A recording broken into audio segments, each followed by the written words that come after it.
ಈ ವೇದಿಕೆ ಮೇಲೆ ಆಗಿರ್ತಕ್ಕಂತಹ ಈ ಒಂದು ಧರ್ಮಸ್ಥಳ ಸಂಘದ ಯೋಜನಾಧಿಕಾರಿಗಳಿಗೆ ಸ್ವಾಗತವನ್ನು ಬಯಸುತ್ತಾ, ಅದೇ ರೀತಿ ನಮ್ಮ ಲಿಂಗಾಪುರದ ಆಂಜನ್ ಅವರಿಗೆ ಸ್ವಾಗತವನ್ನು ಬಯಸುತ್ತಾ, ಈ ವೇದಿಕೆ ಮೇಲೆ ಆಸೀನರಾಗಿರ್ತಕ್ಕಂಥ ರೈತ ಸಂಘದ ಪದಾಧಿಕಾರಿಗಳಾದಂತಹ ಮಂಜಣ್ಣ, ಅದೇ ರೀತಿ ಸೀನಣ್ಣ ಇವ್ರಿಗೂ ನಮಸ್ಕರಿಸುತ್ತಾ, ಈ ಒಂದು ದಿವಸ ಒಂದು ಒಳ್ಳೆ ದಿವಸ ಅಂತ ಹೇಳ್ಬೋದು. ಇಡೀ ಶ್ರೀ ಮಂಜುನಾಥಾಯ ನಮಃ ವೀರೇಂದ್ರ ಹೆಗಡೆ ಸರ್ ಅವರು ಇಡೀ ಕರ್ನಾಟಕದ ಮೂಲ ಮೂಲೆಗಳಲ್ಲೂ ಒಂದು ಬಡ ಕುಟುಂಬಗಳಿಗೆ ಒಂದು ಆಸರೆಯಾಗಿ ನಿಂತ್ಕೊಂಡು ಒಳ್ಳೆ ಕೆಲಸವನ್ನು ಮಾಡ್ತಾ ಇದ್ದಾರೆ.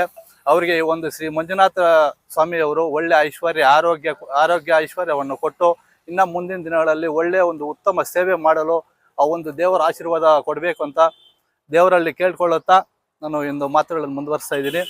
ಅದೇ ರೀತಿ ಈ ಕದ್ರಿಪುರದಲ್ಲಿ ಈ ದೇವಸ್ಥಾನ ಕಟ್ಟಡವು ಒಂದು ಕಾಮಗಾರಿ ಮುಂದುವರಿತಾ ಇದೆ. ಈ ಒಂದು ಧರ್ಮಸ್ಥಳದವರನ್ನು ಕೇಳ್ಕೊಂಡಾಗ ಈ ರೀತಿ ನಮ್ಮ ಟ್ರಸ್ಟಿಂದ ನಾವು ನಮ್ಮ ಕೈಯಲ್ಲಾದಷ್ಟು ಒಂದು ಸಹಾಯವನ್ನು ಮಾಡ್ತೀವಿ ಅಂತ ಹೇಳಿದ್ರು ಇಲ್ಲಿನ ಒಂದು ಅಧಿಕಾರಿಗಳು. ಅದೇ ರೀತಿ ಧರ್ಮಸ್ಥಳಕ್ಕೆ ಹೋಗಿ ವೀರೇಂದ್ರ ಹೆಗಡೆ ಸಾರನ್ನು ಭೇಟಿಯಾದಾಗ ಅವರು ನಮ್ಮ ಕೈಯಲ್ಲಾದಂಥ ಒಂದು ಸಹಾಯವನ್ನು ಮಾಡ್ತೀವಿ ಅಂತ ಅದೇ ರೀತಿ ಮಾತಿನ ಪ್ರಕಾರ ಈ ಒಂದು ದಿನ DD-ಯನ್ನು ಕಳಿಸ್ಕೊಟ್ಟಿದ್ದಾರೆ.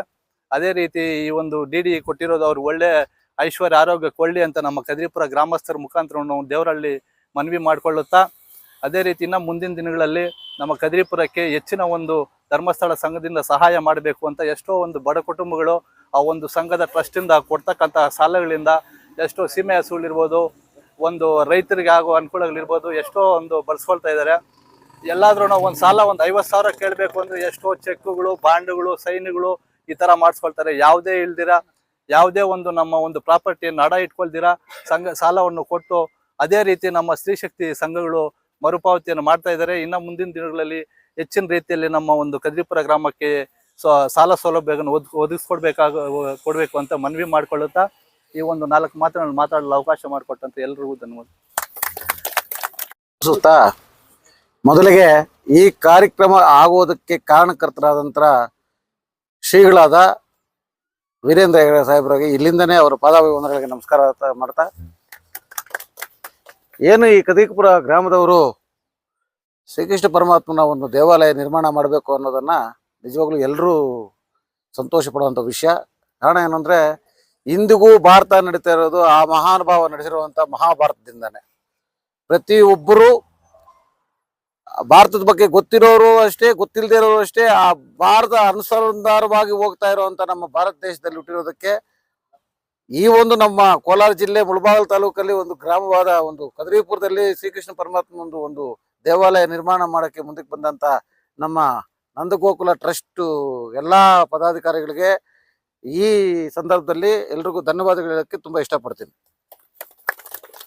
ಇದರಲ್ಲಿ ಹೆಂಗಸು ಗಂಡಸು ಅನ್ನೋದು ಏನು ಭೇದ ಭಾವ ಇಲ್ದಿರ, ಯಾವ ಜಾತಿಗೂ ಸೀಮಿತ ಆಗದಿರ, ಯಾವ ರಾಜಕೀಯ ಪಕ್ಷಕ್ಕೂ ಸೀಮಿತ ಆಗದಿರ, ಎಲ್ಲರೂ ಗ್ರಾಮಸ್ಥರೆಲ್ಲ ಸೇರ್ಕೊಂಡು ನಮ್ಮ ಮನೆಯವರು ಹೇಳ್ದಂಗೆ ಈ ಒಂದು ಕಾರ್ಯಕ್ರಮನ ಈ ದೇವಸ್ಥಾನದ ಬಗ್ಗೆ ತುಂಬಾ ಮನಸ್ಸಿಟ್ಟು ಈ ದೇವಸ್ಥಾನ ಕಟ್ಟಬೇಕು ಅನ್ನೋ ಉದ್ದೇಶದಿಂದ ಈ ಕಾರ್ಯಕ್ರಮ ಹಮ್ಮಿಕೊಂಡಿದ್ದಾರೆ. ಆದ್ರಿಂದ ತುಂಬಾ ಸಂತೋಷ ಆಗ್ತಾ ಇದೆ. ನಮ್ಮ ಶಂಕರಪ್ಪ ಆಗ್ಬೋದು, ನಮ್ಮ ಮಣಿ CM ಆಗ್ಬೋದು, ಇವರೆಲ್ಲ ಬಂದು ಒಂದ್ಸಲಿ ಈ ತರ ದೇವಸ್ಥಾನ ಏನೋ ನಿರ್ಮಾಣ ಮಾಡಬೇಕು, ಭಗವಂತ ನಮಗ್ ಕೊಡೋ ಶಕ್ತಿ ಕೊಡದೇ ಇದ್ರು ಕೊಡೋ ಅಂತವ್ರನ್ನ ಮಾತಾಡೋಣ ಅನ್ಬಿಟ್ಟು ನಮ್ಮ ಧರ್ಮಸ್ಥಳ ಸಂಘದ ನಮ್ಮ ಹರೀಶ್ ಅವರು ಇದ್ದು ಮ್ಯಾನೇಜರ್ ಆಗಿದ್ರು ಸಾಯರು ಒಂದೇ ಮಾತು ಹೇಳಿದಕ್ಕೆ ಆಯ್ತು ನಿಮ್ದೇನಿದೆ ಡಾಕ್ಯುಮೆಂಟ್ಸ್ ತಂದು ಕೊಡಿ ಅಂತ. ಇವತ್ತು ಈ ಸಂದರ್ಭದಲ್ಲಿ ಅವ್ರು ಇಲ್ಲ, ಅವ್ರ ಬದಲಾಗಿ ನಮ್ಮ ನವೀನ್ ಸರ್ ಅವ್ರು ಇದ್ದಾರೆ.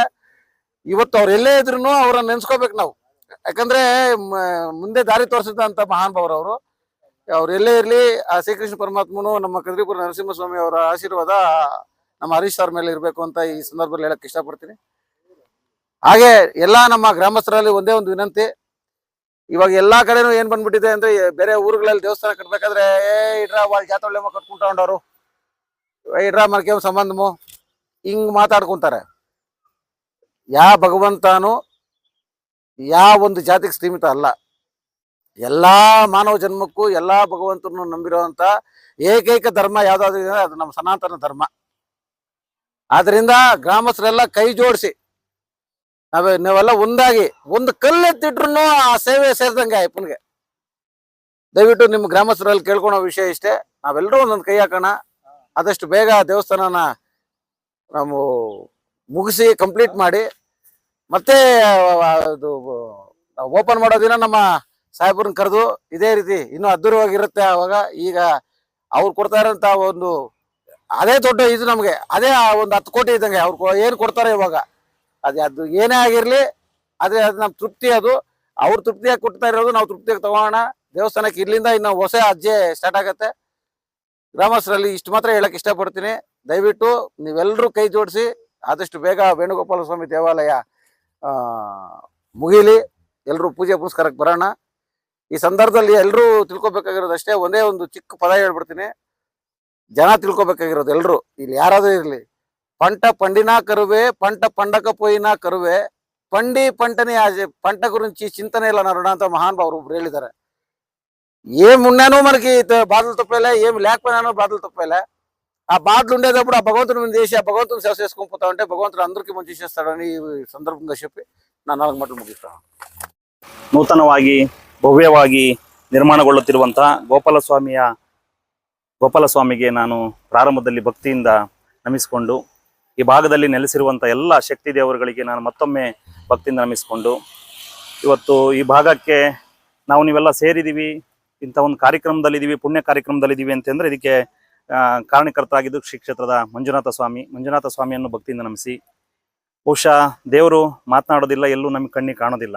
ದೇವರ ರೂಪದಲ್ಲಿ ಕೆಲವರು ಕೆಲಸ ಕಾರ್ಯಗಳನ್ನು ಮಾಡ್ತಾರೆ. ಹಾಗಾಗಿ ಅಂಥ ಕೆಲಸ ಕಾರ್ಯಗಳನ್ನು ಕಳೆದ ಸುಮಾರು ಒಂದು 60 ವರ್ಷಗಳಿಂದ ಜನರ ಸೇವೆಯೇ ಜನಾರ್ದನ ಸೇವೆ ಎಂದು ಭಾವಿಸಿಕೊಂಡು ಇವತ್ತು ಇಡೀ ರಾಜ್ಯಾದ್ಯಂತ ದೀನ ದಲಿತರಿಗಿರ್ಬೋದು, ಬಡವರಿಗಿರ್ಬೋದು, ರೈತರಿಗಿರ್ಬೋದು, ಅಭಿವೃದ್ಧಿಯನ್ನು ಕಾಣಬೇಕು ಅಂತೇಳಿ ಕನಸು ಕಂಡಿರುವಂಥ ಎಲ್ಲ ವ್ಯಕ್ತಿಗಳಿಗೆ ಯಾವುದೇ ಜಾತಿ ಭೇದ ಧರ್ಮ ಯಾವುದನ್ನು ಭೇದ ಮಾಡದಲೇ ಇವತ್ತು ಶ್ರೀ ಕ್ಷೇತ್ರ ಧರ್ಮಸ್ಥಳ ಗ್ರಾಮಾಭಿವೃದ್ಧಿ ಯೋಜನೆ ಮೂಲಕವಾಗಿ ಇವತ್ತು ಲಕ್ಷಾಂತರ ಕುಟುಂಬಗಳಿಗೆ ಆಸರೆಯಾಗಿ ನಿಂತಿರುವಂಥ ಧರ್ಮಸ್ಥಳದ ಧರ್ಮಾಧಿಕಾರಿಗಳು, ಶ್ರೀ ಕ್ಷೇತ್ರ ಧರ್ಮಸ್ಥಳ ಗ್ರಾಮಾಭಿವೃದ್ಧಿ ಯೋಜನೆ ಅಧ್ಯಕ್ಷರಾಗಿರುವಂಥ ಪರಮ ಪೂಜ್ಯ ವೀರೇಂದ್ರ ಹೆಗ್ಗಡೆಯವರ ಪಾದ ಕಮಲಗಳಿಗೆ ನಾನು ಭಕ್ತಿಯಿಂದ ನಮಿಸಿಕೊಂಡು, ಇವತ್ತು ನನ್ನ ಭಾಗ್ಯ ಉಳ್ಳವರು ದೇವಾಲಯವು ಕಟ್ಟುವವರಯ್ಯ, ನಾನೇನು ಮಾಡಲಿ ನಾನು ಬಡವನಯ್ಯ, ಎನ್ನ ಕಾಲೇ ಕಂಬ ದೇಹವೇ ದೇಗುಲ ಶಿರವೇ ಹೊನ್ನ ಕಳಸವಯ್ಯ ಅಂತೇಳಿ ಬಸವಣ್ಣವರು ಹೇಳಿದ್ದಾರೆ. ಅಂದ್ರೆ ಇದ್ದವರು ಬೇಕಾದಷ್ಟು ದುಡ್ಡುಗಳನ್ನ ಹಾಕಿ ಸ್ವಂತ ದೇವಸ್ಥಾನಗಳನ್ನ ಕೂಡ ಕಟ್ತಾರೆ. ಆದ್ರೆ ಇಲ್ದಿದ್ದವರು ಊರಿನಲ್ಲಿ ಅವ್ರವ್ರ ಕುಟುಂಬವನ್ನ ನಿರ್ವಹಣೆ ಮಾಡ್ಕೊಂಡು ಹೋಗೋದಿಕ್ಕೂ ಸ್ವಲ್ಪ ಕಷ್ಟ ಪಡುತ್ತಿರುವಂತವ್ರು, ಅವ್ರು ಇಡೀ ಅಷ್ಟು ದೊಡ್ಡ ದೇವಸ್ಥಾನವನ್ನು ಕಟ್ಟೋದಿಕ್ಕೆ ಅವರಿಗೆ ಆಗೋದಿಲ್ಲ. ಆದ್ರೆ ಇಡೀ ಊರು ಸೇರಿದಾಗ ಬಹುಶಃ ಒಬ್ಬೊಬ್ರು ಒಂದೊಂದು ಕಲ್ಲು, ಸರ್ ಮಂಜುನಾಥ್ ಸರ್ ಹೇಳಿದಾಗ ಒಬ್ಬೊಬ್ರು ಒಂದೊಂದು ಕಲ್ಲುಗಳನ್ನ ಅಲ್ಲಿ ದೇಣಿಗೆಯಾಗಿ, ಅಂದ್ರೆ ಒಂದು ಕಲ್ಲಿನ ಬೆಲೆ ಇರಬಹುದು, ಅದನ್ನ ದೇಣಿಗೆಯಾಗಿ ಕೊಟ್ಟಾಗ ಇಂಥ ಭವ್ಯವಾದ ದೇವಸ್ಥಾನವನ್ನು ಕಟ್ಟೋದಿಕ್ಕೆ ಸಾಧ್ಯ ಅನ್ನುವಂಥ ಮಾತುಗಳನ್ನ ಹೇಳ್ತಾ ಈ ಒಂದು ಇವತ್ತು ಅರ್ಥಗರ್ಭಿತವಾದಂಥ ಕಾರ್ಯಕ್ರಮದಲ್ಲಿ ಉಪಸ್ಥಿತರಿರುವಂತಹ ಮಂಜುನಾಥ್ ಸರ್ ಅವರೇ, ಇಬ್ಬರು ಮಂಜುನಾಥ್ ಸರ್ ಇದ್ದೀರಿ, ಮಂಜುನಾಥ್ ಸರ್ ಅವರೇ, ಸುಬ್ರಹ್ಮಣ್ಯ ಸರ್ ಅವರೇ, ಈ ಕಮಿಟಿಯ ಅಧ್ಯಕ್ಷರೇ, ಹಾಗೂ ಈ ಕಮಿಟಿಯಲ್ಲಿರುವಂಥ ಎಲ್ಲ ಸದಸ್ಯರುಗಳೇ, ಊರಿನ ಹಿರಿಯರೇ, ಈ ಭಾಗದ ಗ್ರಾಮಸ್ಥರೇ, ನಮ್ಮ ಯೋಜನೆಯ ಕಾರ್ಯಕರ್ತರೇ, ವಿಶೇಷವಾಗಿ ನಮ್ಮ ಒಕ್ಕೂಟದ ಅಧ್ಯಕ್ಷರು ಮತ್ತು ಪದಾಧಿಕಾರಿಗಳೇ, ಹಾಗೂ ಈ ಭಾಗದ ನಮ್ಮ ಸ್ವಸಹಾಯ ಸಂಘದ ಎಲ್ಲ ಸದಸ್ಯರೇ, ಹೆಸರುಗಳೆಲ್ಲ ಮುಂದಕ್ಕೆ ನಾನು ಅದನ್ನ ನೆನಪಲ್ಲಿ ಇಟ್ಕೊಂತ ಹೋಗ್ತೀನಿ. ಹಾಗಾಗಿ ಎಲ್ಲರ ಹೆಸರು ಹೇಳ್ತಾ ಹೋದ್ರೆ ಸಮಯ ವ್ಯತ್ಯಾಸ ಆಗ್ಬೋದು ಅನ್ನೋ ಕಾರಣಕ್ಕಾಗಿ ನಾನು ಎಲ್ಲರನ್ನೂ ಕೂಡ ಭಕ್ತಿಯಿಂದ ನಾನು ಗೌರವದಿಂದ ಸ್ಮರಿಸ್ತಾ, ಇವತ್ತು ಎಲ್ಲಿಯ ಧರ್ಮಸ್ಥಳ, ಎಲ್ಲಿಯ ಕದರಿಪುರ ಅಥವಾ ಮುಳುಬಾಗ್ಲು ನನಗೆ ಬಹಳ ಖುಷಿ ಕೊಡ್ತಾ ಇದೆ.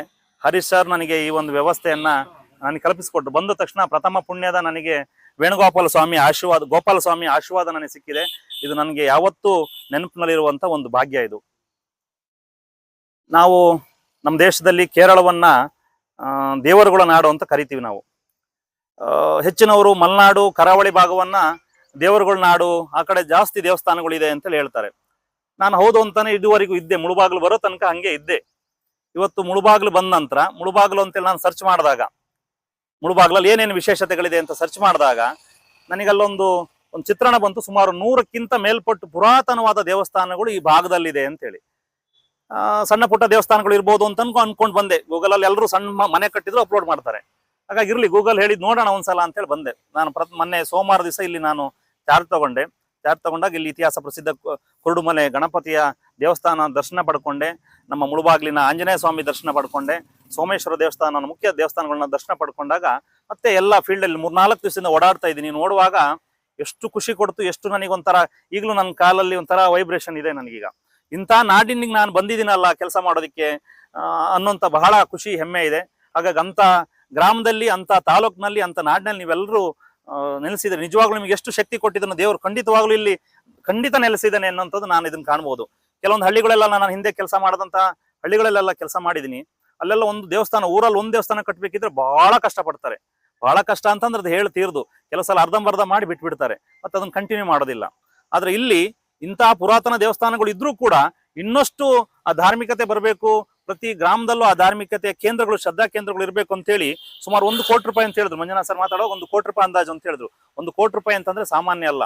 ಅಷ್ಟು ಮೊತ್ತದ ಗುರಿಯನ್ನು ಇಟ್ಕೊಂಡು, ಯಾರು ದುಡ್ಡೇನು ಫಂಡೇನು ಅಕೌಂಟ್ ಅಲ್ಲಿ ಎಲ್ಲೂ ಇಲ್ಲ ಅಂತ ನನಗೆ ಗೊತ್ತು, ಆದ್ರೂ ಕೂಡ ಧೈರ್ಯ ಮಾಡಿ ಹೊರಟಿದ್ದೀರಲ್ಲ, ಅದಕ್ಕೆ ದೇವರು ಖಂಡಿತವಾಗ್ಲೂ ಆ ಶಕ್ತಿ ಕೊಡ್ತಾನೆ. ಆ ಒಂದು ವಾತಾವರಣ ನನಗೆ ಇಲ್ಲಿ ಕಾಣ್ತಾ ಇದೆ. ಹಾಗಾಗಿ ವಿಶೇಷವಾಗಿ ಇಲ್ಲಿ ನೋಡಿ, ಈ ಕಮಿಟಿಯವರು ಮಾತ್ರ ಇಲ್ಲ, ಈ ಭಾಗದ ಗಣ್ಯರಿದ್ದೀರಿ, ಪಕ್ಕದ ತಾಲೂಕಿಂದ ಬಂದಿದ್ದೀರಿ, ಎಲ್ಲರೂ ಬಂದಿದ್ದೀರಿ. ಹಾಗಾಗಿ ನೀವೆಲ್ಲರೂ ಒಗ್ಗೂಡಿಕೆಯಿಂದಾಗಿ ಈ ಒಂದು ಕೆಲಸ ಮಾಡೋದಕ್ಕೆ ಸಾಧ್ಯ ಆಯ್ತು ಅಂತ ಭಾವಿಸ್ಕೊಂತ, ಇವತ್ತು ಪೂಜ್ಯ ವೀರೇಂದ್ರ ಹೆಗ್ಗಡೆಯವರು ಅಥವಾ ಹಿರಿಯರು ತುಂಬಾ ಜನ ಹೇಳ್ತಾ ಇರ್ತಾರೆ, ಒಂದು ಊರು ಸುಭಿಕ್ಷವಾಗಿರ್ಬೇಕಂತಂದ್ರೆ ಒಂದು 3 ವ್ಯವಸ್ಥೆಗಳು ಇರ್ಬೇಕಂತೆ ಸರ್. ಅಲ್ಲಿ ಒಂದು, ಆ ಊರಿನಲ್ಲಿ ಕೆರೆ, ಒಂದು ಸುಂದರವಾದ ಕೆರೆ ಇತ್ತು ಅಂತ ಹೇಳಿದ್ರೆ ಅಲ್ಲಿಯ ರೈತರಿಗೆ, ಅಲ್ಲಿಯ ಜಾನುವಾರುಗಳಿಗೆ, ಪ್ರಾಣಿ ಪಕ್ಷಿಗಳಿಗೆ ನೀರಿನ ವ್ಯವಸ್ಥೆಗಳಾಗುತ್ತೆ. ಹಾಗಾಗಿ ಆ ಊರು ಸಮೃದ್ಧಿಯಾಗಿರುತ್ತೆ ಅನ್ನುವಂತ ಒಂದು ಹಿರಿಯರ ಒಂದು. ಎರಡನೇದಾಗಿ ಆ ಊರಿನಲ್ಲಿ ಒಂದು ಶಾಲೆ, ಆ ಊರಿನಲ್ಲಿ ಒಳ್ಳೆಯ ಶಾಲೆ, ಪ್ರಾಥಮಿಕ ಶಾಲೆ ಇರ್ಬೋದು ಅಥವಾ ಮುಂದುವರೆದ ಪ್ರಾಥಮಿಕ ಶಾಲೆ ಬಹಳ ಮುಖ್ಯ. ಆ ಶಾಲೆ ಇದ್ದಾಗ ಅಲ್ಲಿಯ ಮುಂದಿನ ಅವರ ಏನು ವ್ಯಕ್ತಿಗಳ ಅಥವಾ ಕುಟುಂಬದ ಅಭಿವೃದ್ಧಿಗೆ ಅಥವಾ ಜ್ಞಾನ ಸಂಪಾದನೆಗೋಸ್ಕರ ಇವತ್ತು ಅಕ್ಷರ ಬೇಕು. ಹಾಗಾಗಿ ಅಲ್ಲಿ ಆ ಊರು ಖಂಡಿತವಾಗ್ಲೂ ಸುಭಿಕ್ಷವಾಗಿರುತ್ತೆ, ಜ್ಞಾನಾರ್ಜನೆ ಆಗುತ್ತೆ ಅನ್ನುವಂಥದ್ದು 2ನೇ ವಿಚಾರ. 3ನೇ ವಿಚಾರ ಬಂದಾಗ ನಮ್ಮ ಧಾರ್ಮಿಕ ಶ್ರದ್ಧಾ ಕೇಂದ್ರಗಳು. ಇವತ್ತು ನಾವು ಒಂದೊಂದ್ಸಲ ಮನೆಯಲ್ಲಿ ಅಪ್ಪ ಅಮ್ಮನ ಮಾತುಗಳು ಒಂದೊಂದ್ಸಲ ಕೇಳೋದಿಲ್ಲ, ಅಥವಾ ಅವರಿಗೂ ಒಂದೊಂದ್ಸಲ ಉಲ್ಟಾ ಮಾತಾಡೋರು ಇರ್ತಾರೆ ಕೆಲವರು ಇವತ್ತಿನ ಪೀಳಿಗೆಯಲ್ಲಿ, ಅಥವಾ ಬೇರೆ ಬೇರೆ ವಿಚಾರದಲ್ಲಿ ನಾನೇನು ಅವ್ರಿಗಿಂತ ಕಡಿಮೆ ಅನ್ನುವಂಥದ್ದು ಕೆಲವ್ರ ಭಾವನೆ ಇರುತ್ತೆ. ಆದ್ರೆ ದೇವಸ್ಥಾನ ಅಂತ ಬಂದಾಗ ಬಹುಶಃ ಎಲ್ಲರೂ ಒಗ್ಗೂಡ್ತಾರೆ, ಯಾರು ಮೇಲಲ್ಲ ಯಾರು ಕೀಳಲ್ಲ. ಎಲ್ಲಾ ಧರ್ಮದವರು ಕೂಡ ಆ ದೇವಸ್ಥಾನವನ್ನ, ಅವರವರ ಕ್ಷೇತ್ರದ ದೇವಸ್ಥಾನವನ್ನ ಬಹಳ ಭಕ್ತಿಯಿಂದ ಪ್ರೀತಿಯಿಂದ ಅಲ್ಲಿಗೆ ಏನು ನಡ್ಕೊಳ್ಳುವಂತ ಕೆಲಸಗಳು ಮಾಡ್ತಾರೆ. ಹಾಗಾಗಿ ಆ ದೇವಸ್ಥಾನಗಳು ಅಲ್ಲಿ ಇದ್ದಾಗ ಒಂದು ಏನೋ ನಮಗೆ ಮನಸ್ಸಿಗೆ ನೆಮ್ಮದಿ ಕೊಡುತ್ತೆ, ನಮ್ಮ ಕೆಲಸ ಕಾರ್ಯಗಳಿಗೆ ಶಕ್ತಿ ಕೊಡುತ್ತೆ. ಇಂಥ ವ್ಯವಸ್ಥೆಗಳು ಆ ದೇವಸ್ಥಾನಗಳಿಂದ ಆಗುತ್ತೆ. ಹಾಗಾಗಿ 3 ವಿಚಾರಗಳು ಬಹಳ ಆ ಊರಿನಲ್ಲಿ ಮುಖ್ಯ. ಇಲ್ಲಿ ನನ್ನ ಕೆರೆ ಇದೆಯೋ ಇಲ್ಲ ನನಗೆ ಗೊತ್ತಿಲ್ಲ, ಆದ್ರೆ ಇರ್ಬೋದು ನೋಡಿ. ಹಾಗಾದ್ರೆ ಕದ್ರಿಪುರ ಖಂಡಿತವಾಗ್ಲೂ ಒಂದು ಸುಭಿಕ್ಷವಾದ ಗ್ರಾಮ ಅಂತಾನೆ ನಾನು ಭಾವಿಸ್ಕೊಂತ. 4 ಕೆರೆಗಳಿದೆ. ಇವತ್ತು ಪೂಜ್ಯರ ಏನು ಕಾರ್ಯಕ್ರಮಗಳನ್ನ ನೀವೆಲ್ಲ ನೋಡ್ತಾ ಇದ್ರಿ. ಕಳೆದ 13 ವರ್ಷಗಳಿಂದ ಪೂಜ್ಯರು ಮಾಡ್ತಿರುವಂತ ಕಾರ್ಯಕ್ರಮಗಳು ನೋಡಿದ್ರಿ. ನಮ್ಮ ಸಂಘದ ಸದಸ್ಯರಿಗೆ ಸಾಲ ಸೌಲಭ್ಯಗಳ ವ್ಯವಸ್ಥೆಗಳು ಸಿಗ್ತಾ ಇರ್ಬೋದು, ಅದ್ರಲ್ಲಿ ಮಾತ್ರ ಅವ್ರಿಗೆ ಗೊತ್ತಾಗ್ತಾ ಇರ್ಬೋದು, ಅಥವಾ ಕೆಲವರು ತಿಳುವಳಿಕೆ ತಗೊಂಡವ್ರು ಗೊತ್ತಿರ್ಬೋದು. ಆದ್ರೆ ಗಣ್ಯರಿಗೆ, ಇಲ್ಲಿ ಕೂತಿರುವಂತ ಗಣ್ಯರಿಗೆ ಶ್ರೀ ಕ್ಷೇತ್ರ ಏನ್ ಕೆಲಸ ಮಾಡ್ತಾ ಇದೆ ಅಂತ ಬಹುಶಃ ಗೊತ್ತಿದೆ.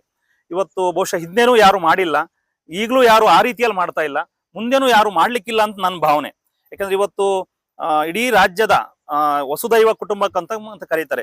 ಸರ್ವೇ ಜನೋ ಸುಖಿನೋ ಭವಂತು ಅಂತೇಳಿ ನಾವು ದೊಡ್ಡ ದೊಡ್ಡ ಮಾತುಗಳನ್ನ ಆಡ್ತೀವಿ. ಅಂದ್ರೆ ಇಡೀ ಭೂಮಿ ಮೇಲೆ ಇರುವಂತ ಎಲ್ಲ ಸಕಲ ಪ್ರಾಣಿ ಪಕ್ಷಿಗಳು ಮನುಷ್ಯಾದಿಯಾಗಿ ಎಲ್ಲರೂ ಕೂಡ ಸುಖವಾಗಿರ್ಬೇಕು ಅನ್ನುವಂಥದ್ದು ಒಂದು ತತ್ವ. ಆದ್ರೆ ಇವತ್ತು ಸ್ವಾರ್ಥ ಅನ್ನೋಂಥದ್ದು ಕೆಲವು ಕಡೆ ನಾವು ನೋಡ್ತಾ ಇರ್ತೀವಿ. ಆದ್ರೆ ಪೂಜ್ಯರು ಇವತ್ತು ಅದನ್ನು ಮೀರಿ ಸುಮಾರು 44 ವರ್ಷಗಳ ಹಿಂದೆನೇ ಈ ಗ್ರಾಮಾಭಿವೃದ್ಧಿ ಯೋಜನೆಯನ್ನು ಪ್ರಾರಂಭ ಮಾಡಿ ಇವತ್ತು ಸುಮಾರು 64 ಲಕ್ಷ ಸದಸ್ಯರುಗಳನ್ನ ಒಳಗೊಂಡ ಸುಮಾರು ಹತ್ತತ್ರ ಒಂದು 40 ಲಕ್ಷ ಕುಟುಂಬಕ್ಕೆ, ಕರ್ನಾಟಕ ರಾಜ್ಯದ 40 ಲಕ್ಷ ಕುಟುಂಬದವರನ್ನ ಪಾಲುದಾರರು ಅಂತ ಕರೀತಾರೆ. ಅವರನ್ನ ಫಲಾನುಭವಿ ಅಂತ ಯಾವತ್ತೂ ಕರೆದಿಲ್ಲ. ಯಾಕೆ ಪಾಲುದಾರರು ಅಂತ ಹೇಳ್ತಾರೆ ಅಂದ್ರೆ, ನಮ್ಮಲ್ಲಿ ಒಂದು 10-20 ರೂಪಾಯಿ ಅವರಿಂದ ಉಳಿತಾಯವನ್ನು ಸಂಗ್ರಹಣೆ ಮಾಡ್ತೀವಿ, ಅವರು ಶೇರ್ ಹೋಲ್ಡರ್ ಆಗ್ತಾರೆ. ಹಾಗಾಗಿ ಅವ್ರು ಯಾವತ್ತೂ ಅವ್ರನ್ನ ಫಲಾನುಭವಿ ಅಂತ ಕರಿಬಾರದು, ನೀವು ಅವ್ರನ್ನ ಪಾಲುದಾರರು ಅಂತೇಳಿ ಕರಿಬೇಕು ಅನ್ನೋ ದೃಷ್ಟಿಯಲ್ಲಿ ಆ ರೀತಿಯಾದಂತಹ ಒಂದು ದೊಡ್ಡ ವ್ಯವಸ್ಥೆಯನ್ನ ಮಾಡಿ ಇವತ್ತು ಹುಟ್ಟಿದ ಮಗುವಿನಿಂದ ಹಿಡಿದು ಕೊನೆಯಾಗಿ ನಾವು ಅಂತ್ಯ ಕಾಣುವಂತ ಸ್ಮಶಾನದವರೆಗೂ ಬೇಕಾದಂತ ಒಂದು ವ್ಯಕ್ತಿಗೆ, ಒಂದು ಕುಟುಂಬಕ್ಕೆ, ಒಂದು ಊರಿಗೆ ಬೇಕಾದಂತ ಒಂದಿಷ್ಟು ಯೋಜನೆಗಳನ್ನ ಸರ್ಕಾರ ಮಾಡಿದಾಗ ನಾವಂತೂ ಖಂಡಿತವಾಗ್ಲೂ ಮಾಡೋದಕ್ಕೆ ಆಗಲ್ಲ. ಸರ್ಕಾರವೇ. ಆದ್ರೆ ಸರ್ಕಾರಕ್ಕೆ ಒಂದು ಮಾರ್ಗದರ್ಶನ ನೀಡುವ ರೀತಿಯಲ್ಲಿ ಅಥವಾ ಸರ್ಕಾರಕ್ಕೆ ಒಂದು ಪರ್ಯಾಯ ಸಣ್ಣ ವ್ಯವಸ್ಥೆ ರೀತಿಯಲ್ಲಿ ಇವತ್ತು ಶ್ರೀ ಕ್ಷೇತ್ರ ಧರ್ಮಸ್ಥಳ ವೀರೇಂದ್ರ ಹೆಗ್ಗಡೆಯವರ ಮೂಲಕವಾಗಿ ಇವತ್ತು ಮಂಜುನಾಥ ಸ್ವಾಮಿ ಆಶೀರ್ವಾದದಲ್ಲಿ ಇವತ್ತು ಕಾರ್ಯಕ್ರಮಗಳು ಮಾಡ್ತಾ ಇದೆ. ನೀವು ಹೇಳಿದ್ರೆ ಕೆರೆ ಜೀರ್ಣೋದ್ಧಾರಗಳು ಮಾಡ್ತಾ ಇದೀವಿ. ದೇವಸ್ಥಾನ ಜೀರ್ಣೋದ್ಧಾರಗಳಿಗೆ ಕೆರೆದು ಕಂಪ್ಲೀಟ್ ನಾವೇ ಮಾಡ್ತಾ ಇದೀವಿ. ದೇವಸ್ಥಾನ ಜೀರ್ಣೋದ್ಧಾರಗಳು ಎರಡು ರೀತಿಯಲ್ಲಿ ಆಗುತ್ತೆ ಸರ್. ದೇವಸ್ಥಾನ ಜೀರ್ಣೋದ್ಧಾರಕ್ಕೆ ಸಂಸ್ಥೆ ಶ್ರೀ ಕ್ಷೇತ್ರ 2 ರೀತಿಯಲ್ಲಿ ಸಹಾಯ ಮಾಡುತ್ತೆ. ಒಂದು ನೀವಾಗೆ ಒಂದು ಕೋಟ್ಯಾಂತರ ರೂಪಾಯಿನೋ ಲಕ್ಷಾಂತರ ರೂಪಾಯಿನೋ ಒಂದು ಬಜೆಟ್ ನಲ್ಲಿ ಮಾಡುವಂತ ದೇವಸ್ಥಾನ ಜೀರ್ಣೋದ್ಧಾರ ಕಾರ್ಯಕ್ಕೆ ನೀವು ಏನು ಅಲ್ಲಿಗೆ ನಿಮ್ಮ ಡಾಕ್ಯುಮೆಂಟ್ಸ್ಗಳೆಲ್ಲ ಇಟ್ಕೊಂಡು ಹೋಗಿ ಅಲ್ಲಿ ಮನವಿಯನ್ನು ಸಲ್ಲಿಸಿದಾಗ, ಲಾಸ್ಟ್ ಸೋಮವಾರ ದಿವಸ ಬಹುಶಃ ಹೋಗಿ ಬಂದಿದ್ರಿ, 1-2-3 ವಾರದಿಂದ ಹೋಗಿ ಬಂದಿದ್ರಿ. ಅಲ್ಲಿ ನಿಮ್ಮ ಹಾಗೆ ಒಂದು 10 ದೇವಸ್ಥಾನದವರು ಬಂದಿರ್ತಾರೆ. ಹಾಗೆ ಅಲ್ಲಿ ಹೋಗಿ ಮನವಿಯನ್ನು ಇಟ್ಟಾಗ ಅವರು ಅಲ್ಲಿ ಪ್ರಸಾದ, ಮಂಜುನಾಥನ ಪ್ರಸಾದವನ್ನ ಆಯಾ ದೇವರುಗಳ ಪ್ರಸಾದ ಇದಕ್ಕೆ ಕಳಿಸ್ಕೊಡ್ತಾರೆ. ಯಾವತ್ತು ಪ್ರಸಾದ ಹೆಂಗಿರುತ್ತೆ, ಹೊಟ್ಟೆ ತುಂಬುವಷ್ಟು ಕೊಡೋದಿಲ್ಲ. ಪ್ರಸಾದ ಯಾವತ್ತು ಸ್ವಲ್ಪ ಪ್ರಮಾಣದಲ್ಲಿ ಅದನ್ನ ನಾವು ಕಣ್ಣಿಗೆ ಹೊತ್ಕೊಂಡು ತಿಂದು ತೇಗ್ತೀವಿ. ಒಂದೊಂದ್ಸಲ ಎಷ್ಟೇ ಸಮೃದ್ಧಿಯಾಗಿ ತಿಂದ್ರು ಒಂದೊಂದ್ಸಲ ನಮಗೆ ಸಮೃದ್ಧಿ ಏನು ಮನಸ್ಸಿಗೆ ಮುದ ಕೊಡಲ್ಲ. ಆದ್ರೆ ಪ್ರಸಾದವನ್ನ ನಾವು ಕಣ್ಣಿಗೆ ಹೊತ್ಕೊಂಡು ತಿಂದಾಗ ಅದು ಒಳ್ಳೆ ನಮಗೆ ಶಕ್ತಿಯನ್ನು ಕೊಡುತ್ತೆ. ಇಡೀ ದಿವಸ ನಾವು ಊಟ ಮಾಡದಿದ್ರು ನಾವು ಆ ದಿವಸ ನಾವು ನಡಿತೀವಿ. ಹಾಗೆ ಪ್ರಸಾದ ರೂಪದಲ್ಲಿ ಕೊಡುವಂತ ಏನು ದೇಣಿಗೆ ಇದೆ ಅದು ಖಂಡಿತವಾಗ್ಲೂ ಒಳ್ಳೆ ರೀತಿಯಾದಂತ ಸಹಕಾರವನ್ನು ಮಾಡುತ್ತೆ. ಒಂದು ಆ ರೀತಿಯಾದ ಸಹಕಾರವನ್ನ ಶ್ರೀ ಕ್ಷೇತ್ರದಿಂದ ಕೊಡ್ತಾರೆ. ಅಂದ್ರೆ ನಿಮಗೆ ಬಲ ಕೊಡ್ತಾರೆ, ಶಕ್ತಿಯನ್ನು ಕೊಡ್ತಾರೆ. ಇನ್ನೊಂದು ಎರಡನೇದಾಗಿ ಧರ್ಮೋತ್ಥಾನ ಟ್ರಸ್ಟ್ ಅಂತ ಇದೆ ಸರ್, ತಮಗೆ ಗೊತ್ತಿರಬಹುದು. ಇನ್ನೊಂದ್ಸಲ ನೆನಪು ಮಾಡ್ತಾ ಇದ್ದೀನಿ. ಧರ್ಮೋತ್ಥಾನ ಟ್ರಸ್ಟ್ ಅಂತ ಇದೆ. ಅದು ಪುರಾತನ ದೇವಸ್ಥಾನಗಳಿಗೆ ಸೀಮಿತವಾಗಿರುತ್ತೆ. ಶಿಲಾಮಯವಾದ ಪುರಾತನ ದೇವಸ್ಥಾನ ಯಾವ್ದಾರು ಇದ್ರೆ ಅದನ್ನ ಕಂಪ್ಲೀಟ್ ಆಗಿ ಧರ್ಮಸ್ಥಳವೇ ನಿಂತ್ಕೊಂಡು, ಅಂದ್ರೆ ಸರ್ಕಾರದ ನಮ್ಮ ರಾಜ್ಯ ದತ್ತಿ ಇಲಾಖೆಯಿಂದ, ಧಾರ್ಮಿಕ ದತ್ತಿ ಇಲಾಖೆ ಮೂಲಕವಾಗಿ ಒಂದು 40% ಫಂಡ್ ತಗೊಂಡು, ಇನ್ನು 40% ಫಂಡ್ ಅನ್ನ ಧರ್ಮಸ್ಥಳ ತಗೊಂಡು, ಇನ್ನು 20% ಫಂಡ್ ಅನ್ನ ಊರಿನವರಿಂದ ದೇಣಿಗೆಯಾಗಿ ತಗೊಂಡು, ಅದನ್ನ ಯಾವ ರೀತಿ ಇತ್ತೋ ಅಂದ್ರೆ ಮೊದಲು ಹೇಗಿತ್ತೋ ಅದೇ ರೀತಿಯಲ್ಲಿ ನಿರ್ಮಾಣ ಮಾಡಿ ಮತ್ತು ವಾಪಸ್ ಊರಿನವರಿಗೆ ಹಸ್ತಾಂತರ ಮಾಡುವಂತ ಒಂದು ವ್ಯವಸ್ಥೆ ಕೂಡ ಇದೆ. ಹಾಗಾಗಿ ಇಲ್ಲೆಲ್ಲ ಗಣ್ಯರು ಇರೋದ್ರಿಂದ ಅಂತ ದೇವಸ್ಥಾನಗಳು ನೀವೆಲ್ಲ ಬಿಟ್ಟಿಲ್ಲ, ನಂಗೆ ಗೊತ್ತಿದೆ. ನೀವೆಲ್ಲ ಸೇರಿ ಅದ್ರ ಜೀರ್ಣೋದ್ಧಾರ ಮಾಡಿದಿರಿ. ಒಂದ್ ವೇಳೆ ಎಲ್ಲಾದ್ರೂ ನಿಮಗೆ ಆ ತರದ್ದು ಇದ್ರೆ ಖಂಡಿತವಾಗ್ಲೂ ಅದನ್ನ ಮಾಡಿ ಅಂತ ಹೇಳ್ತಾ ಈ ರೀತಿಯಲ್ಲಿ ದೇವಸ್ಥಾನಗಳು ಜೀರ್ಣೋದ್ಧಾರಕ್ಕೆ ಸಹಕಾರವನ್ನು ಮಾಡ್ತಾ ಇದೆ. ಇನ್ನು ಹೇಳ್ತಾ ಹೋದ್ರೆ ಬಹುಶಃ ನನಗೆ ಇನ್ನೊಂದು 2-3 ತಾಸು ಬೇಕಾಗ್ಬೋದು. ಅದರಷ್ಟು ವಿಚಾರಗಳಿದೆ. ಇರ್ಲಿ, ಇನ್ನೊಂದ್ಸಲ ಖಂಡಿತವಾಗ್ಲೂ ನಿಮ್ ಜೊತೆ ನಾವು ಮಾತಾಡೋಣ. ಇವತ್ತು ಶ್ರೀ ಕ್ಷೇತ್ರದಿಂದ ತಾವೆಲ್ಲ ಬಹಳ ಕಷ್ಟಪಟ್ಟು ಇದರದೊಂದು ನೇತೃತ್ವ ವಹಿಸ್ಕೊಂಡವರು, ಅಧ್ಯಕ್ಷರಾಗಿ ಕಮಿಟಿಯವರೆಲ್ಲ ಸೇರಿ ಒಂದು ಒಳ್ಳೆಯ ವ್ಯವಸ್ಥೆಗೆ ಮುನ್ನಡಿಯನ್ನು ಇಟ್ಟಿದ್ದೀರಿ. ನಂತರ ಪ್ರಸಾದ ಬೇಕು, ಜೊತೆಲಿ ಹೆಚ್ಚಿನ ಹಣಕಾಸಿನ ಸಹಕಾರ ಬೇಕು ಅಂತ ಬೇರೆ ಬೇರೆ ರೀತಿಯಾದಂಥ ಪ್ರಯತ್ನಗಳು ಮಾಡ್ತಾ ಇದ್ದೀರಿ. ಅದಕ್ಕೆ ಪೂರಕವಾಗಿ ವೀರೇಂದ್ರ ಹೆಗಡೆ ಅವರು ಇವತ್ತು ಬಹುಶಃ ಅದು ಹೇಳಿದ್ರು, ನಮಗದು ನಮ್ ದೊಡ್ಡ ನಿರೀಕ್ಷೆ ಇರಬಹುದು, ಆದ್ರೆ ಅಲ್ಲಿಂದ ಕಳಿಸ್ಕೊಡುವಂಥದ್ದನ್ನ ಪ್ರಸಾದ ಅಂತಾನೆ ಸ್ವೀಕರಿಸಬೇಕು ಅಂತ ಭಾವಿಸ್ಕೊಂತ ಸುಮಾರು 2 ಲಕ್ಷ ಮೊತ್ತದ ಡಿಡಿಯನ್ನ ಪೂಜ್ಯರಿಲ್ಲಿಗೆ ಕಳಿಸ್ಕೊಟ್ಟಿದ್ದಾರೆ. ಹಾಗಾಗಿ ಇದು ಇವತ್ತಿಗೆ ಕೊನೆ ಅಲ್ಲ, ಇದಿಷ್ಟಕ್ಕೆ ಸೀಮಿತ ಅಲ್ಲ. ಮುಂದೆ ಕೂಡ ಬೇರೆ ಬೇರೆ ಏನಾದ್ರು ನೀವು ಗೋಪುರ ನಿರ್ಮಾಣ, ಬೇರೆ ಬೇರೆ ಕಾರ್ಯಗಳು ಮಾಡುವಾಗ, ಅಥವಾ ಇದು ಕಾಂಪೌಂಡ್ ಮತ್ತೊಂದು ಏನೋ ನೀವು ಮಾಡುವಾಗ ಖಂಡಿತವಾಗ್ಲೂ ಅದು ನೆಕ್ಸ್ಟ್ ಸ್ಟೆಪ್ ಅಲ್ಲಿ ನೀವು ನಿರೀಕ್ಷೆ ಮಾಡ್ಬೋದು ಅಂತ ಹೇಳ್ತಾ, ಇವತ್ತು ಸಾವಿರಾರು ದೇವಸ್ಥಾನಗಳು ಅಲ್ಲಿಗೆ ಕಮಿಟಿಯವರು ಹೋಗೋದ್ರಿಂದ ಎಲ್ಲರಿಗೂ ಸಮಾನವಾಗಿ ಹಂಚಿಕೊಡುವಂತ ಕೆಲಸಗಳು ಆ ನಿಟ್ಟಿನಲ್ಲಿ ಕಳಿಸ್ಕೊಟ್ಟಿದ್ದಾರೆ. ಅದನ್ನ ತಾವು ದೊಡ್ಡ ಮೊತ್ತ ಅಂತೇಳಿ ಭಾವಿಸ್ಕೊಂಡು ನಿಮ್ಮ ದೇವಸ್ಥಾನದ ಕಾಮಗಾರಿಯನ್ನ ಮುಂದುವರ್ಸ್ಕೊಳ್ಳಿ ಅಂತೇಳಿ ಹೇಳ್ತಾ, ಯಾರೆಲ್ಲ ವಾಗ್ದಾನ ಮಾಡಿದಾರೋ ಆ ದೇವಸ್ಥಾನಕ್ಕೆ ನಾವು ಏನ್ ಕೊಡ್ತೀವಿ ಅಂತೇಳಿ, ವಸ್ತು ರೂಪದಲ್ಲೋ ಹಣದ ರೂಪದಲ್ಲೋ ಯಾರಾದ್ರೂ ಕೊಡ್ತೀನಿ ಅಂತ ಹೇಳಿದ್ರೆ ಅವರೆಲ್ಲರೂ ಅದನ್ನ ಶೀಘ್ರವಾಗಿ ಕೊಡುವಂತ ಶಕ್ತಿ ಶ್ರೀ ಗೋಪಾಲ ಸ್ವಾಮಿ ಮತ್ತೆ ಮಂಜುನಾಥ ಸ್ವಾಮಿ ಕರುಣಿಸ್ಲಿ ಅಂತ ಹೇಳ್ತಾ, ನನ್ನನ್ನ ಬಹಳ ಪ್ರೀತಿಯಿಂದ ಕರೆದಿಕ್ಕೆ ನಾನು ಖಂಡಿತವಾಗ್ಲೂ ಇದನ್ನ ಯಾವತ್ತೂ ನೆನ್ಪಿಟ್ಕೊಂಡು, ಪ್ರಥಮ ಅನ್ನೋಂಥದ್ದು ಪ್ರಥಮನೇ ಯಾವತ್ತು, ಅದನ್ನ ಬೇರೆ ರೀತಿಯಲ್ಲಿ ನಾವು ಅದನ್ನ ವರ್ಣಿಸಕ್ ಸಾಧ್ಯ ಇಲ್ಲ. ಹಾಗಾಗಿ ಅಂತ ಪುಣ್ಯದ ಕೆಲಸ ಕಮಿಟಿ ಎಲ್ಲರೂ ನನಗೆ ಮಾಡ್ಕೊಟ್ಟಿದೆ. ಹಾಗಾಗಿ ಮತ್ತೊಮ್ಮೆ ನಿಮ್ಗೆಲ್ರಿಗೂ, ಯಾರ ಹೆಸರು ಹೇಳದಲ್ಲಿ ಎಲ್ರಿಗೂ ಹೊಂದಿಸ್ತಾ ಹಾಗಾಗಿ ಆ ಡಿಡಿನಲ್ಲಿ ಕೊಡ್ತೀವಿ. ಹಾಗಾಗಿ ನಿಮ್ಗೆ ಮತ್ತೊಮ್ಮೆ ಧನ್ಯವಾದಗಳನ್ನು ತಿಳಿಸ್ತಾ ನನ್ನ ಮಾತನ್ನು ಮುಗಿಸ್ತೇನೆ. ಶ್ರೀಯುತ ಧರ್ಮಸ್ಥಳ ಸಂಘದ ಏನ್ ಅಧಿಕಾರಿಗಳಿದ್ದೀರೋ, ನಮ್ಮ ತಾಲೂಕು ಇಲ್ಲ ಜಿಲ್ಲಾ ಮಟ್ಟದಲ್ಲಿ ಏನು ಅಧಿಕಾರಿಗಳಿದ್ದೀರೋ ತಾವು ಬಂದಿದ್ದೀರಾ, ಅವರಿಗೆ ನನ್ನ ವೈಯಕ್ತಿಕ ಪರವಾಗಿ ವಂದನೆಗಳನ್ನು ಹೇಳುತ್ತಾ, ಮತ್ತು ಅದೇ ರೀತಿ ಈ ಕಾರ್ಯಕ್ರಮಕ್ಕೆ ನಮ್ಮ ಸ್ನೇಹಿತರಾದಂತ ಮಂಜು ಮತ್ತೆ ಇನ್ನೊಬ್ರು ನಮ್ಮ ಸ್ನೇಹಿತರಾದಂತ ಅವರು ರೈತ ಸಂಘದಲ್ಲಿ ಗುರುತಿಸ್ಕೊಂಡಿರ್ತಾರೆ, ಅವರು ಸಹ ಈ ಕಾರ್ಯಕ್ರಮಕ್ಕೆ ಬಂದಿರ್ತಾರೆ. ಅವ್ರಿಗೂ ಸಹ ಧನ್ಯವಾದಗಳನ್ನು ಹೇಳುತ್ತಾ, ಮತ್ತು ಪಕ್ಕದ ಗ್ರಾಮದ ಆಂಜಪ್ಪನವರು ಬಂದಿರ್ತಾರೆ, ಅವ್ರಿಗೂ ಸಹ ಹೇಳುತ್ತಾ, ಮತ್ತು ಈ ನಮ್ಮ ಗ್ರಾಮದ ಎಲ್ಲ ಮುಖಂಡರು ಹಾಗೂ ಸಾರ್ವಜನಿಕರಿಗೆ ನಮಸ್ಕರಿಸುತ್ತಾ ಒಂದೆರಡು ಮಾತಾಡ್ತಿದ್ದೇನೆ. ಈ ನಂದಗೋಕುಲ ಯಾದವ ಸಂಘ ಏನ್ ಟ್ರಸ್ಟ್ ಇದೆಯೋ ಅವ್ರ ಕಡೆಯಿಂದ ಈ ಒಂದು ದೇವಸ್ಥಾನ ಅಂದ್ರೆ ಗೋಪಾಲ ಸ್ವಾಮಿ ದೇವಸ್ಥಾನ ಎಂಬ ಒಂದು ಕಟ್ಟಡವನ್ನು ನಿರ್ಮಾಣ ಮಾಡುತ್ತಿದ್ದಾರೆ. ಈ ಕಟ್ಟಡಕ್ಕೆ ಇಡೀ ನಮ್ಮ ಗ್ರಾಮದ ಎಲ್ಲ ಸಮುದಾಯದವರು ಸಹ ಒಗ್ಗಟ್ಟಿನಿಂದ ಅವರಿಗೆ ಎಲ್ಲರೂ ಸಹ ಸಾಥ್ ಕೊಟ್ಟಿದ್ದೀವಿ. ಅದೇ ರೀತಿ ಇವತ್ತು ಈ ಕಾರ್ಯಕ್ರಮ ಏನೆಂದರೆ ಧರ್ಮಸ್ಥಳ ಸಂಘದಿಂದ ವೀರೇಂದ್ರ ಹೆಗಡೆ ಅವರ ಆಶೀರ್ವಾದದಿಂದ ಒಂದು ಸಣ್ಣ ಕಿರು ದೇಣಿಗೆ ಈ ದೇವಸ್ಥಾನಕ್ಕೆ ನೀಡಲಿಕ್ಕೆ ನಮ್ಮ ತಾಲೂಕಿನ ಅಧಿಕಾರಿಗಳು ಬಂದಿರ್ತಾರೆ, ಈ ಸಂಘದ ತಾಲೂಕಿನ ಅಧಿಕಾರಿಗಳು ಬಂದಿರ್ತಾರೆ. ಅವರಿಗೆ ನನ್ನ ವೈಯಕ್ತಿಕ ಹಾಗೂ ನಮ್ಮ ಗ್ರಾಮದ ಎಲ್ಲಾ ಸಮುದಾಯಗಳು ಹಾಗೂ ಈ ನಂದಗೋಕುಲ ಸಂಘ ಏನಿದೆಯೋ ಅವ್ರ ಕಡೆಯಿಂದ ಇನ್ನೂ ಹೆಚ್ಚಿಗೆ ನಮ್ಮ ಒಂದು ದೇವಸ್ಥಾನಕ್ಕಾಗ್ಲಿ ಇಲ್ಲ ನಮ್ಮ ಗ್ರಾಮಕ್ಕಾಗ್ಲಿ ಏನಾದ್ರೂ ಸಹಾಯ ಮಾಡಂಗಿದ್ರೆ, ಅವ್ರ ಮನಸ್ಸು ಏನಿದೆಯೋ ಅವ್ನ್ ಮಾಡಕ್ಕಿದ್ರೆ ಭಗವಂತ ಅವ್ರಿಗೆ ಒಳ್ಳೆ ಆಶೀರ್ವಾದ ಕೊಡ್ಲಿ, ಐಶ್ವರ್ಯ ಕೊಡ್ಲಿ ಅಂತ ಈ ಸಂದರ್ಭದಲ್ಲಿ ನಾನು ಒಂದೆರಡು ಮಾತಾಡ್ತಿದ್ದೀನಿ. ಮತ್ತೆ ಈ ದೇವಸ್ಥಾನ ತುಂಬಾ ಒಂದು ಹೆಸರುವಾಸಿ ಆಗ್ಬೇಕಂದ್ರೆ ತುಂಬಾ ಕಟ್ಟಡದಿಂದ, ವಾಸ್ತುಶಿಲ್ಪಿಯಿಂದ ಹಿಡಿದು ಎಲ್ಲ ಪ್ರಾರಂಭದಿಂದ ಹಿಡಿದು ಒಳ್ಳೆ ಗಳಿಗೆಯಲ್ಲಿ ಪ್ರಾರಂಭ ಮಾಡಿದ್ದಾರೆ. ಅವರಿಗೆ ಈ ನಂದಗೋಕುಲ ಯಾದವ ಸಂಘದವರಿಗೆ ನನ್ನ ಹೃತ್ಪೂರ್ವಕವಾದಂತಹ ಅಭಿನಂದನೆಗಳ ಹೇಳುತ್ತಿದ್ದೇನೆ. ಮತ್ತು ಯಾವುದೇ ಒಂದು ಸಣ್ಣ ಒಂದು ಗುದ್ದಲಿ ಪೂಜೆಯಿಂದ ಇವತ್ತಿನವರೆಗೂ ಪ್ರತಿಯೊಂದು ಸಮುದಾಯವನ್ನು ಕದಿರಿಪುರದಲ್ಲಿ ಕರೆದು ಅವರು ರೂಪರೇಷೆಗಳನ್ನು ನೀಡುತ್ತಿದ್ದಾರೆ. ಹಿಂಗಿಂಗ್ ಮಾಡಿದ್ದೀವಿ ಅಂತ. ಅದೇ ರೀತಿ ಇನ್ನು ಮುಂದಿನ ದಿನಗಳಲ್ಲೂ ಸಹ ಒಳ್ಳೆ ದೇವಸ್ಥಾನ ನಿರ್ಮಾಣ ಮಾಡಿ ಒಳ್ಳೆ ಹೆಸರು ಗಳಿಸ್ತೀವಿ. ಈ ದೇವಸ್ಥಾನದಿಂದ ನಮ್ಮ ಕದಿರಿಪುರಕ್ಕೂ ಒಳ್ಳೆ ಹೆಸರಾಗುತ್ತೆ ಅಂತ ಮುಂದಿನ ದಿನಗಳಲ್ಲಿ ನಾನು ಭಗವಂತನ ಹತ್ರ ಪ್ರಾರ್ಥಿಸುತ್ತಿದ್ದೇನೆ. ನನಗೆ ಅವಕಾಶ ಕೊಟ್ಟ ನಿಮ್ಮೆಲ್ಲರಿಗೂ ವಂದಿಸುತ್ತಾ ನನ್ನ ಮಾತು ಮುಗಿಸುತ್ತಿದ್ದೇನೆ.